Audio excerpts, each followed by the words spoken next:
Welcome friends and colleagues to the 6th webinar of Equilogues webinar series. Equilogues is a series of webinars organized by the Achutamenan Center for Health Science Studies under the project Closing the Gap Health Equity Research Initiative in India, supported by IDRC Canada. We conduct a webinar once every 2 months on interesting topics related to health equity research. To make this a rich and meaningful discussion involving diverse topics, we are trying to bring in speakers belonging to different parts of India from varied areas of expertise. All our efforts are to ensure that the webinar technical glitches and gaps. However, in a platform of this kind, we have to expect some degree of technical issues. If any such error occurs, we request you to please bear with us until we set things in order again. If at any point this link fails, we have already sent you a backup link which you can access and continue with this discussion. Before I bring in our speaker for the day, I want to explain a few house rules. This is an audio-only webinar where our audience can only listen to the speaker. On your screen, on the right-hand side of the YouTube video, there is a chat box where you can type your questions and comments. After a brief introduction of the topic of today's presentation by the speaker, we will open up the discussion for a question and answer session where the speaker will try to address as many of your questions as the time permits. Now, let me introduce our speaker for today's webinar. Dr.Rama V Baru is a professor for social medicine in Jawaharlal Nehru University, New Delhi. Her principal areas of research are privatization of healthcare, health policy, comparative studies in health systems, and health sector reforms. She has published widely in these areas and also authored books on private healthcare in India. She is on the editorial board of the Journal of Global Social Policy and on various committees of national and international organizations. The topic of today's discussion is commercialization of health sector in India and its implications for health equity. She had presented a webinar on this topic, and the video of this has been uploaded in our YouTube channel, the link for which has already been sent to you a week back. It's an honor and privilege that you have joined us today, ma'am. So over to you, ma'am, for a brief introduction.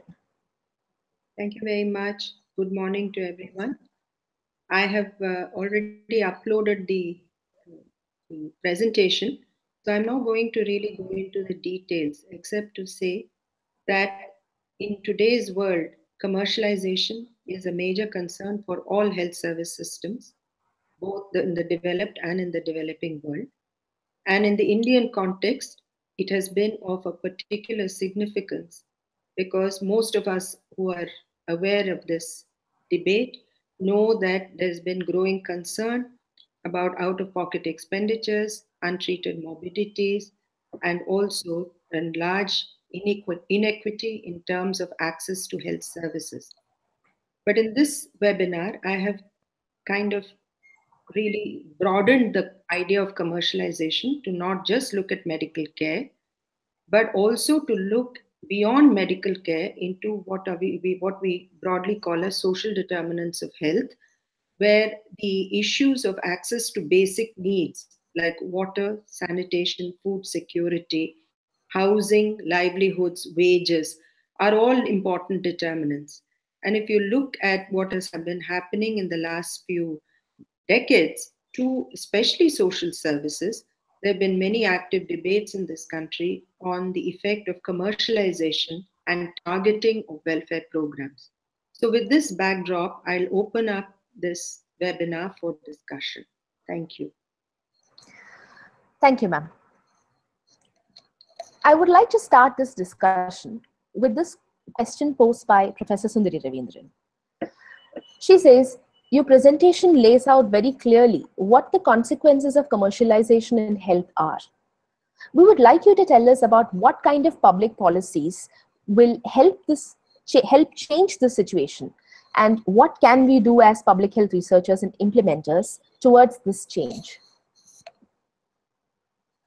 Okay, I think I will begin by saying that we have to keep forming alliances and network of alliances of not only the health community, but various academia, NGOs, and other even international partners who are concerned about inequities in general and are also concerned about the commercialization of these basic needs. I know it is an uphill task because we also have to recognize the power dynamics of the power that markets today have, not only in terms of financial flows, but the way in which the very imagination of the political class, of the middle class, has shifted to believing and, in a sense, having greater trust that markets are a better solution than public services. Having said this, there are still people within the public services who are actively and in a very committed way engaged with providing services, even under very difficult circumstances. I also know that there are a number of advocacy groups. We've also had people moving the courts in order to ensure justice. It is an uphill task, but many people have not given up. And I think it is this kind of an alliance that would probably move policy.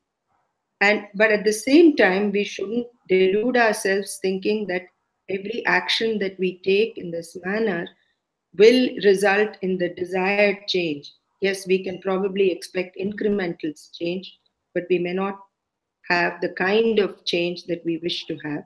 There are many, many processes, and there are also very many interstate variations in the experience of these kinds of initiatives. Thank you, ma'am. So this next question is posed by one of our PhD students, Srinidhi. He says, ma'am, could you tell us more about what happened in China because of the introduction of health insurance scheme within a commercialized health system? Actually, the Chinese story is a little, needs a little detailing. You see, the idea of an insurance scheme, which would be both in rural and urban areas, shifted after the 1978 economic reforms and the introduction of market socialism. But what you did have was that the government was strongly committed to a universal public health insurance, which was actually fragmented between rural and urban. And their provisioning was what they called public sectors, but the public hospitals themselves underwent reform. And this led to a situation where there was a lot of overprescribing, overcharging for drugs, and also irrational use of technology. This had an inflationary impact on the Chinese insurance scheme. And over the last 5 years, they have been actively trying to reduce the out of pocket expenditures, especially in provinces which are poorer, which are less developed. So they're also witnessing inter-provincial variation. There is tremendous variation in the breadth, scope, and depth of the insurance schemes. They have also had to grapple with migrant workers. So many of the problems that we will and we are likely to face, we can learn from the Chinese. But having said that, I think a universal, almost universal public health insurance scheme was very important, but it focused only on curative care. And given the aging population, this has had a major inflationary impact on the Chinese public health insurance. So now what they have tried to do is correct the supply side by actually putting in a little bit more money into public institutions and restricting prescription use, etc. So there have been a number of supply side reforms that have been initiated by the Chinese in order to contain the cost, inflationary impact of a public health insurance scheme. Okay. Thank you, ma'am. So this next question is posed by another PhD student, Nina Elizabeth Phillip.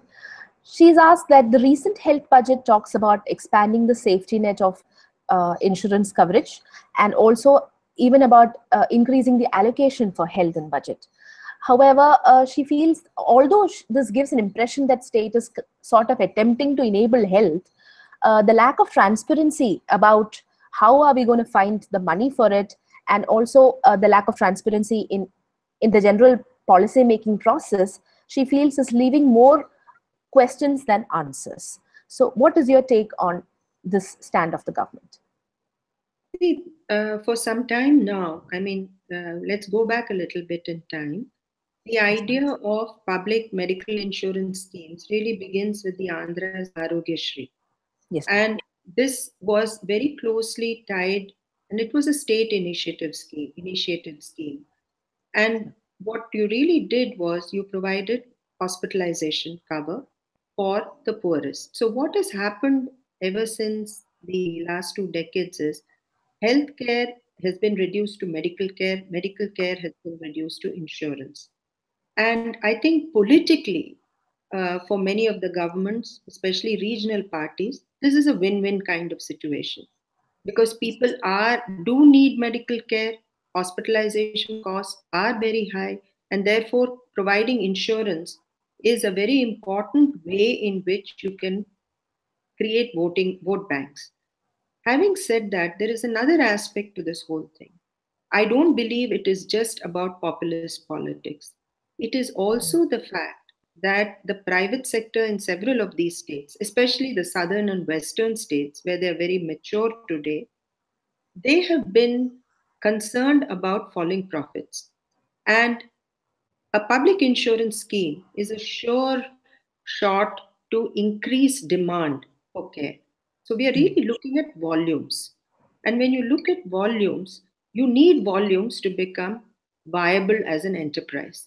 Yes. And a study we did in Chennai and Hyderabad hospitals with the CGHS scheme for the ministry several years ago clearly showed us that, especially in Hyderabad, 30 to 35% of corporate clientele came from the central government health scheme.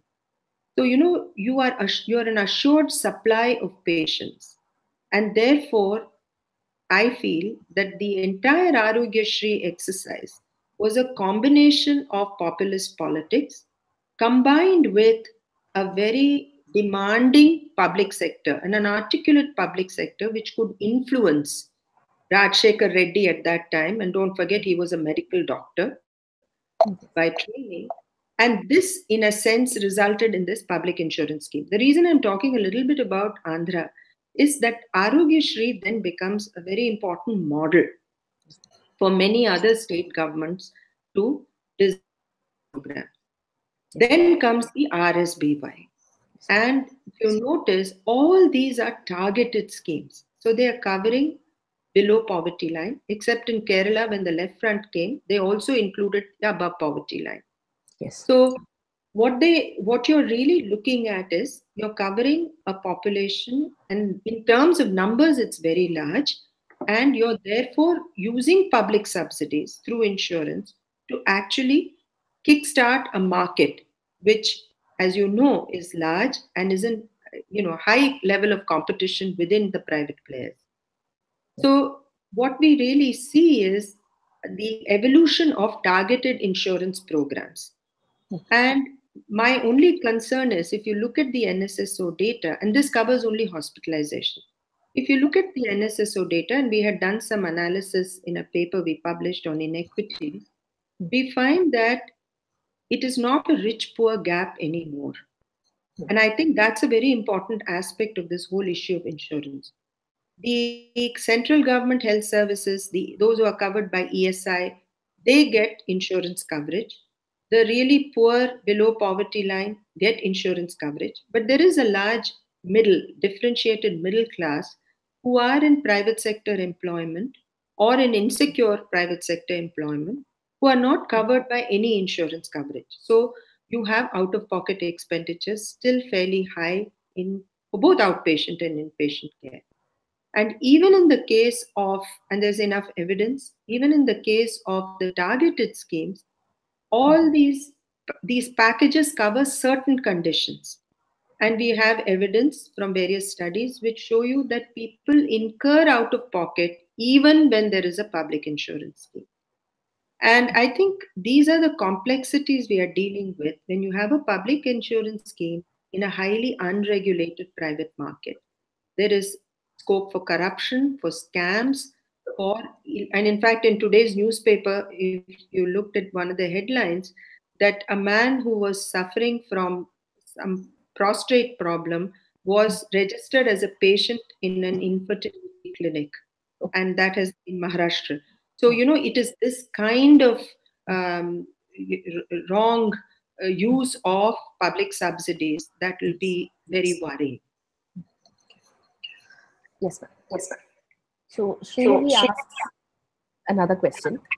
Uh, he says, if you look at the global pattern of health commercialization, there is a rapid propagation of marketization and privatization in low and middle income contexts, and very low in, not exactly very low, but the pattern is more rapidly propagating in low and middle income contexts. So he says, going by this pattern of higher extent of commercialization in low and middle income contexts, does it mean that the economic depravity and the inequities, the social inequities in these contexts itself are sort of kind of feeding into the commercialization, or in the rate of commercialization that is happening?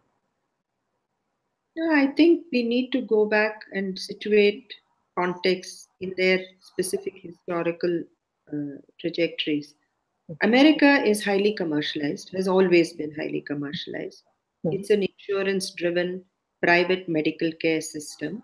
But if you look at, and I think he's referring much more to the northern and the Western European context, where historically the notion of solidarity for welfare services ideologically has played a very important role. This is true of Canada as well. Now, so therefore, even when the NHS was privatized, and it's not as if the NHS and the Northern European, the Sweden, Finland, the Nordic countries have not experienced commercialization. They have experienced commercialization, but they have not been able to politically dismantle it to the extent that we have seen in the low middle income and the middle income countries. And I think that was also to do with the fact that, don't forget, many of their low middle income and middle income countries were erstwhile colonies. And you already had in these countries the investment that was required to build public services was not of the order. And if you go back to the Bhore Committee for India, they say 12% at the time of independence. We have never reached that kind of levels. So you had public provisioning, you had intervention in public services, but not enough to build a robust public services, which was universally used. You see, in the early Nehruvian era, yes, there was no private sector. Even the middle classes used the public sector. But by the 70s, across states, you saw the exit of the middle class. This is not the case, say, in the Western European and the Northern European context. Because commercial medicine, as we know it in terms of markets, never really grew to that extent, because there was still this very strong commitment to a solidarity principle for public services. So hacking happened, but dismantling didn't. Okay. So this next question is by Joanna Sarah Ralston. She asks, what do you think is the scope of health research in a country like India, considering the fact that funding, the nature of funding, the availability or the lack of availability of funding is becoming a very critical determinant setting agenda of research everywhere, including India. So what do you think we are heading in that, in health research? I think money for health research, definitely the patterns of funding have changed. And if you look at the Indian context, there was a period about 2 decades ago where bilaterals, especially Western European bilaterals, played a fairly important role in funding health research, and health research in areas with the value that those who are excluded, those diseases that affect the poor the most. So you had a lot of work, say, in leprosy, tuberculosis, funding for that. And then, of course, HIV, AIDS comes into the picture, and then large multilateral organizations like the World Bank start putting money in a particular way. But what happened was that the bilaterals soon were, in fact, the Indian government said we don't need bilateral funding anymore. And then the World Bank also, if you notice, receded after about the early 2000s, funding a lot of research in health. They were a very active funding body for about more than a decade during the 90s. Then what you find is that there is money coming through American foundations. And I think the Bill and Melinda Gates is a very important source of funding today for health research. But along with it come many caveats. Their priorities, for example, vaccine research is an area which gets a lot of funding. So it's not as if health research is not getting funding, but certain kinds of health research will get more funding. For example, even this area which Sundari and others Sundari Ravindran has led through the IDRC funding, inequities is not an area which gets much funding. Commercialization gets no funding. I remember the only funding which we received through UNRISD at that time, UNRISD, I'm talking about almost 10 years ago. Commercialization was actually funded through a project which Maureen McIntosh led and brought together low middle income and middle income countries to write on commercialization. But it's interesting that these are not areas, if you even try and put a project through Wellcome Trust, the chances of it being funded are not very high.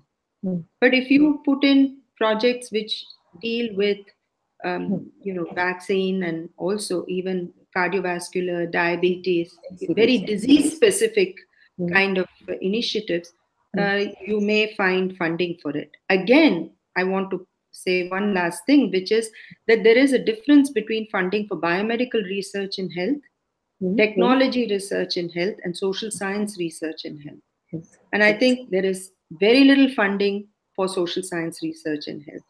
I know how in our several initiatives, and we've tried for ESRC funding in UK through competitive bidding, but the chances of social science research being picked up for funding is firstly not very high on their agenda for health, because ESRC also funds for other things.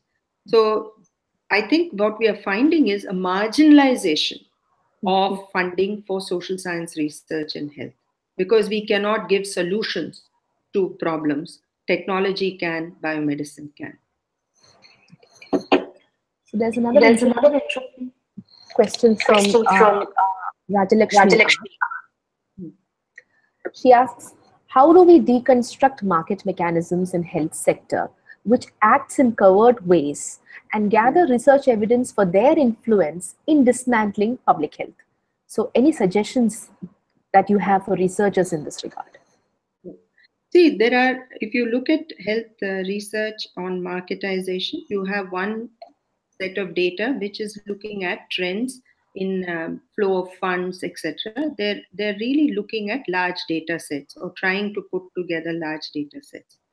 I think this is a very interesting question, because this is something I also grappled with in a project which I had done, where my interest was, what does commercialization do to behavior of organizations, to values, to our own perceptions as people who use these services? How do they change? How do they shift and change? So I think the only way you can do that is really use a qualitative approach to unraveling this. And this would require you to do a lot of interviews with people who are in positions of making decisions and also being party to decisions within institutions, including interviewing those who are promoters of these large or even medium medical care. And this is something I have done through my years of work on commercialization. I think understanding structures are very important. But at the same time, if you want to unravel what are the pathways and processes through which commercialization gets affected, especially the way markets come and negotiate and create spaces for themselves and then become very powerful actors in their own right. The other I would say it's not very easy to do, to interview doctors, to interview what I would call really doing elite interviews. Now, it's easier to do community level interviews because the power relations and the power dynamics change between the researcher and the community.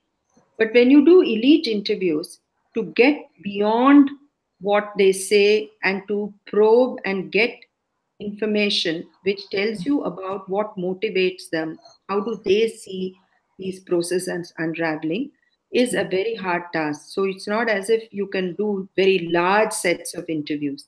But if you ask the right question and you're able to get even a few interviews, it gives you very interesting insight into these processes.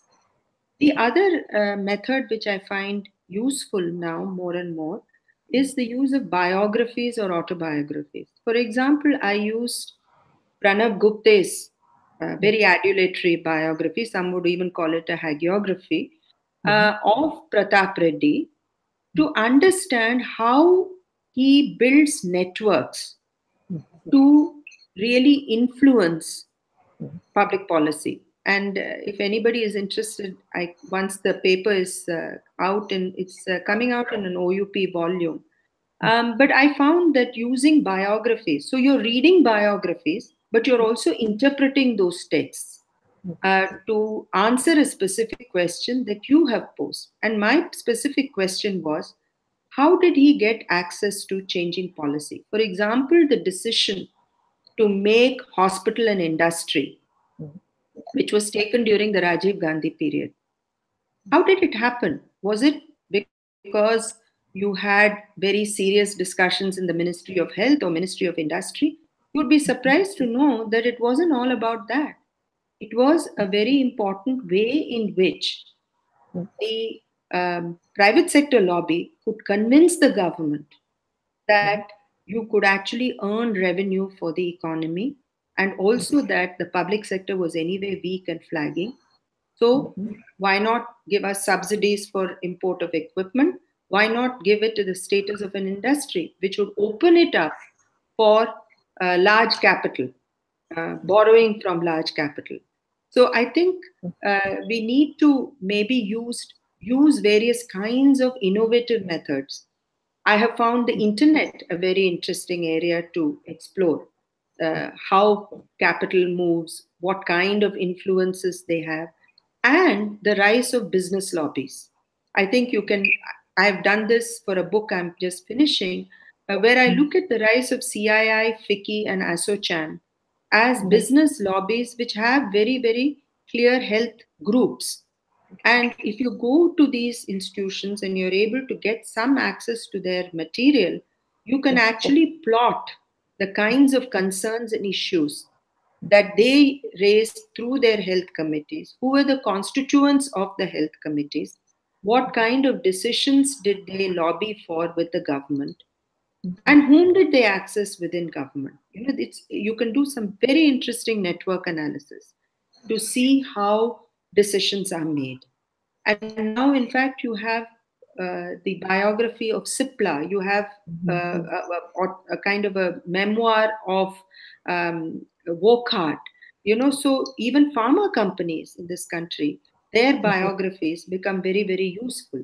And in fact, Roger Jeffrey has done a paper using biographies of Cipla to really, the founder of Cipla, sorry, to tease out how and what their role was in influencing not just the policy, but influencing in the very nature of the trajectory of private sector growth in this country.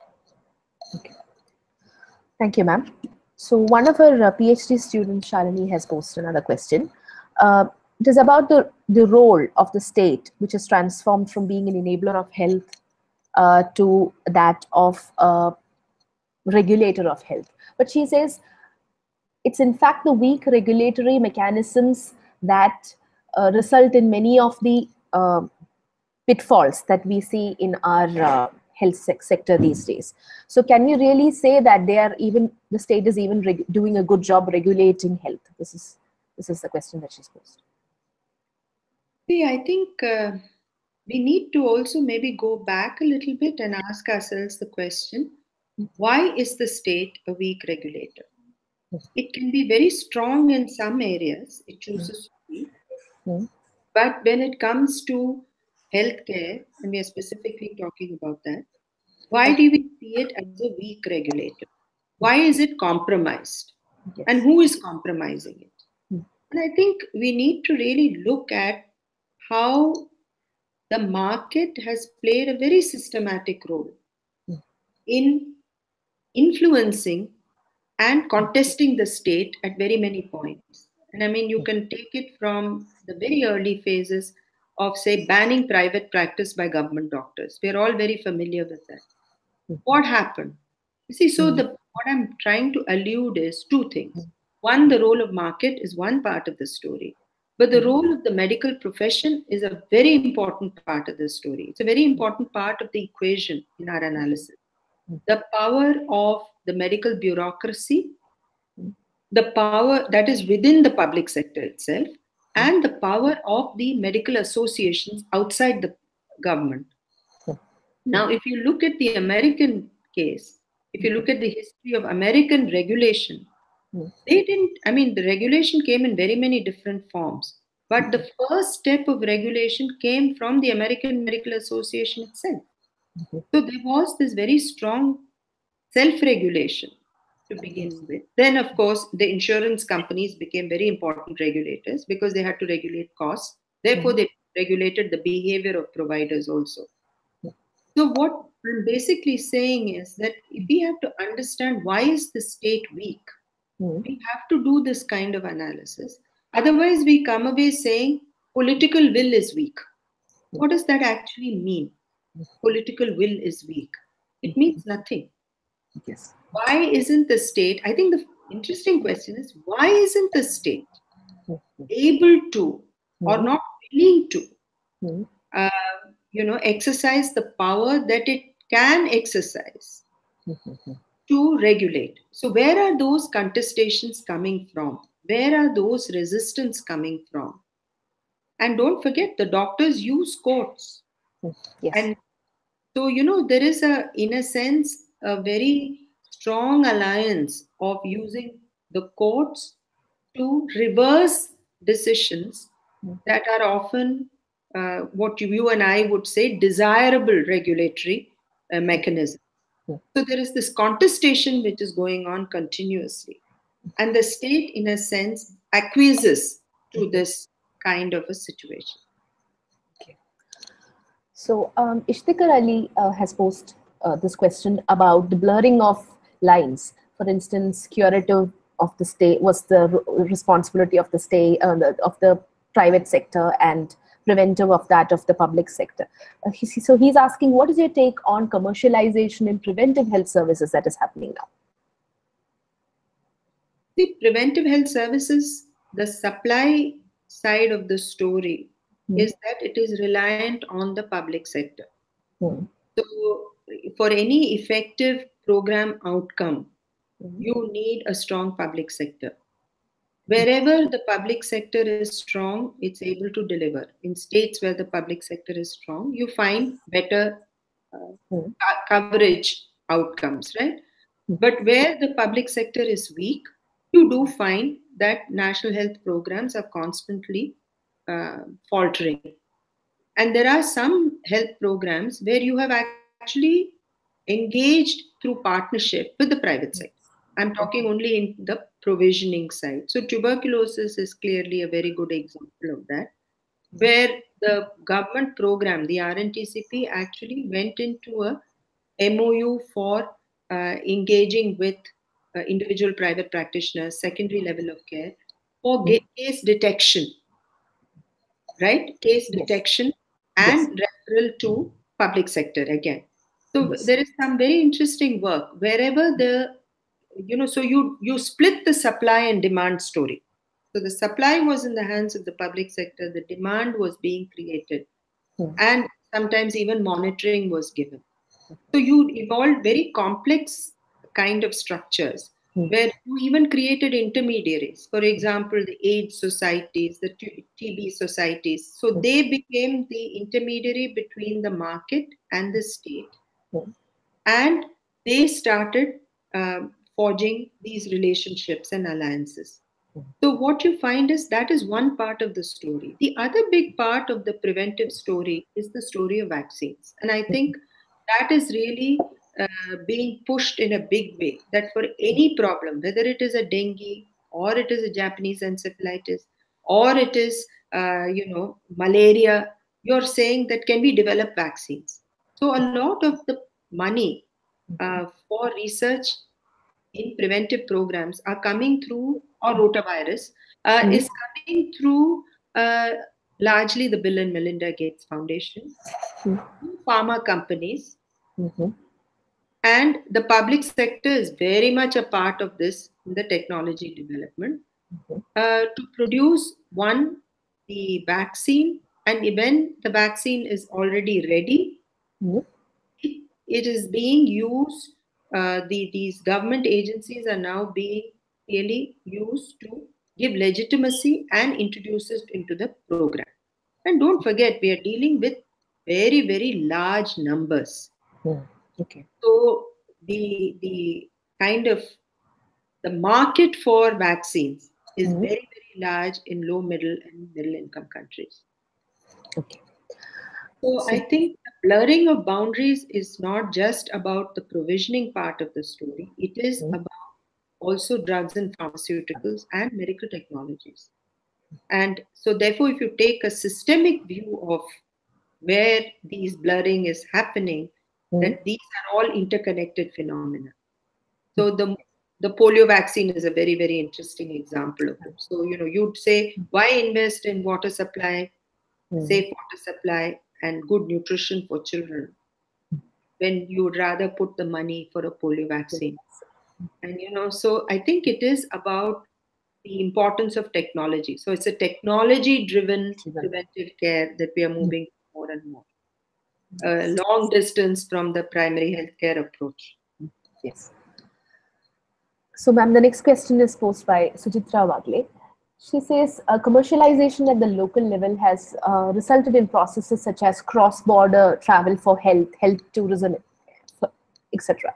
So, what can be the implications of such processes on the Indian healthcare service system? She means the public healthcare system? Yes, the public health. I think she means that, the public healthcare system. Okay.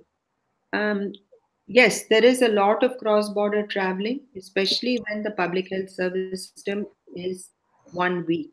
But more importantly, I think with the public health insurance schemes, what's happening is regions which have high private sector growth, where you have greater number of empaneled private hospitals. We have evidence, in fact, there is evidence even from Maharashtra, that those populations, they may be poor populations, are then traveling to districts where there is private sector available, partly because the public service system is very weak in these districts. So they incur out-of-pocket expenditure for travel and for the stay and for other incidentals which the bystander, I mean their caregivers incur, plus of course the loss of wages. So this uneven effectiveness of public services is affecting and creating the space for markets to respond to certain needs. And don't forget, people's own perception of what is better care today has been redefined. So we cannot sort of think that this commercialization is only about providers and structures of delivery of care. Even people's own perception of what is good quality care, it has changed. So if you pay for care, you get better care. If you have more technology, it is better care.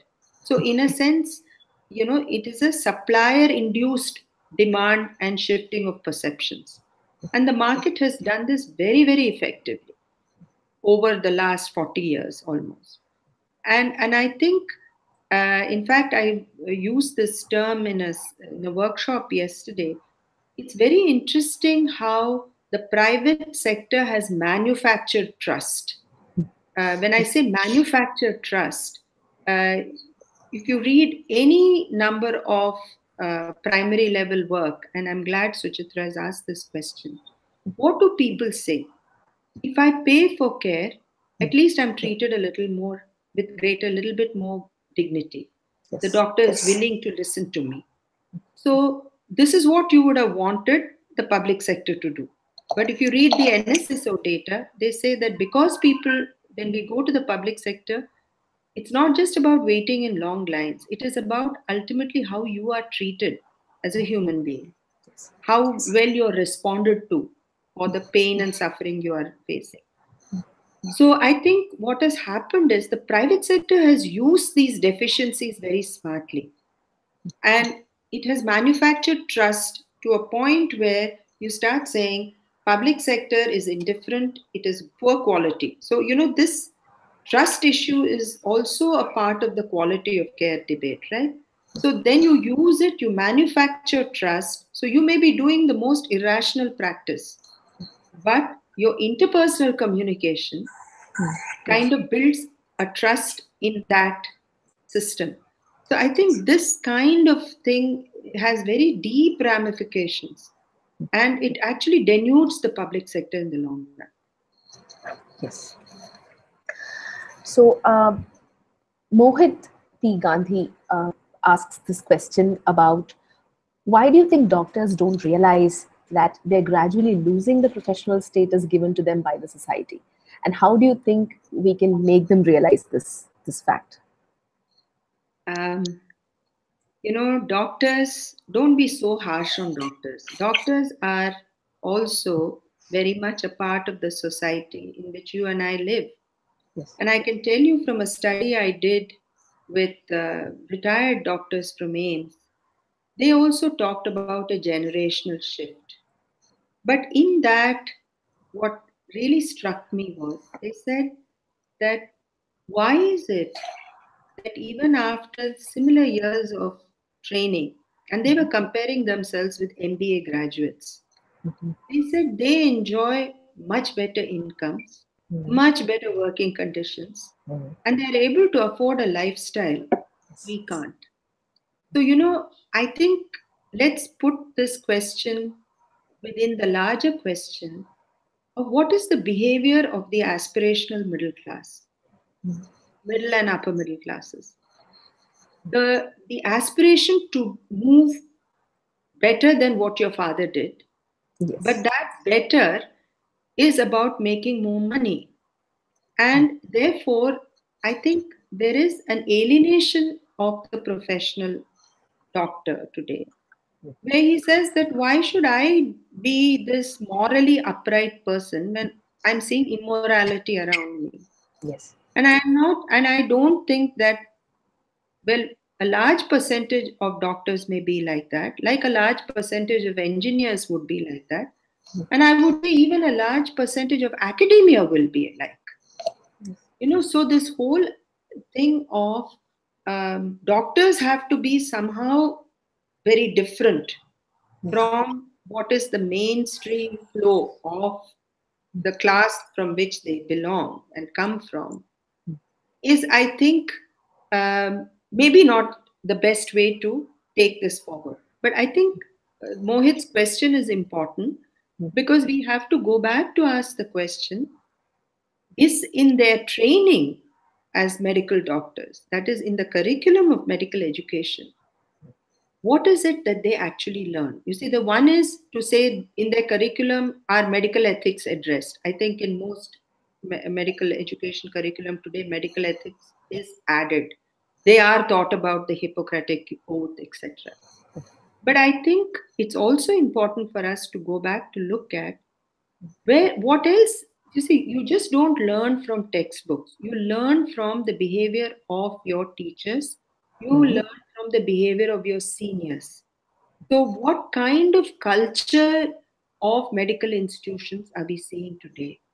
Has that collective and collaborative production of knowledge reduced. And I think some indication of this is that it has. Secondly, in the other very important hallmark is team effort in medical college, in your medical training. That is, you learn from your team. It's always fascinating when you go to AIMS or any of the government medical colleges, good government medical colleges.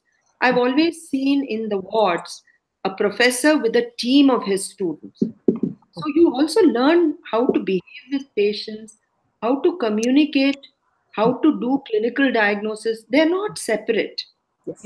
and empathy and compassion. These are things that you also learn not from textbooks, but actually from your own life and in your interaction with your institution, if it even has those values. Contrast it to private medical colleges, where you have paid a capitation fee, where the training and this time and the space for this kind of thing has actually petered away or has never existed. So I think in the making of a doctor, what is it that produces doctors with ethics? And I think young people, I still believe young people have idealism in them. Yes. And as teachers, if we are able to kindle that idealism, they may remain as misfits in the larger society, but they will still be counted. Okay. So we have a couple of very interesting questions that are being posed, but we are really short of time. So I'm going to take one last question. So this question is posed by Rajalakshmi. She asks, do you think the rally around universal health coverage in the international context also is influenced by market forces? Is there an undue emphasis on it as sort of the ultimate solution? And can we use it for our advantage? I'm glad you asked this question because I've always argued that we need to make a distinction between universal health care and universal health coverage. The logic of universal health coverage is an insurance driven model where you will, what you need to understand is how will you reach this coverage? And what we are really moving towards is that you will have public health insurance for those who cannot at all pay. And there is a very interesting paper by Prahlad. It's an old paper from the Harvard. It's published in the Harvard Business Review. He's also written a book called A Race to the Bottom of the Pyramid. See, in a globalized world, in globalized markets, there are a large section, substantial section of populations in low, middle income, and in the high income countries who are not able to access markets. And therefore, you have to create the demand. So that's where the role of the state comes. Then, what you do for universal health coverage is to say that let those who can afford to buy, let them buy in the private insurance market. Right? And that's already happened. If you're not a CGHS covered person, you're in any of these corporate jobs, your corporation buys you insurance coverage or you get personal insurance coverage. So what you're finding is that you are really privileging insurance markets. You're also privileging private markets, that is private provisioning. Because if you buy a private insurance, you're not going to a public sector hospital. It is only in the public health insurance model that you create this public hospitals and private hospitals, but you're making them compete also. So people are saying, we will prefer to go to the private. After all, somebody else is paying for my care. So, I don't know how you can use it to advantage because I think this entire coverage model is flawed because you're going to medicalize health issues. So you're going to say for whatever health problems you have, there will be a medical solution. And today, when we are talking about climate change, we are talking about the role of processed food industry, we are talking about alcohol, we are talking about tobacco as being important determinants for many of the chronic diseases. Where is the place for treating more and more cancers, more and more, CVDs? I just wonder what is the space that we can really use? I think we need to contest it. And we need to draw alliances with people who work in these areas and who are consistently advocating for control of industry which go beyond health services. And I think that may be the way forward. Okay. Thank you so much, ma'am. That was an amazing, rich discussion, and I really wish we could go on, but we're really short of time. We have come to the end of our time, and so we have to restrict our interaction for now. The questions that have been left out, a couple of them have been left out, will be duly communicated to ma'am, and the responses will be sent by mail to all our listeners. Thank you, all of you, for that interesting discussion. I thank our speaker for her time, her patience, and all her efforts for putting up such a wonderful webinar and this discussion. And I thank all our audience for their patience and cooperation and all those wonderful questions. With this, we close this live interaction session. Thank you all for engaging in this dialogue for health equity research. Our next webinar hopefully will be in April, and we hope to see you all there. Thank you so much. Thank you very much. Thank you. Thank you, ma'am.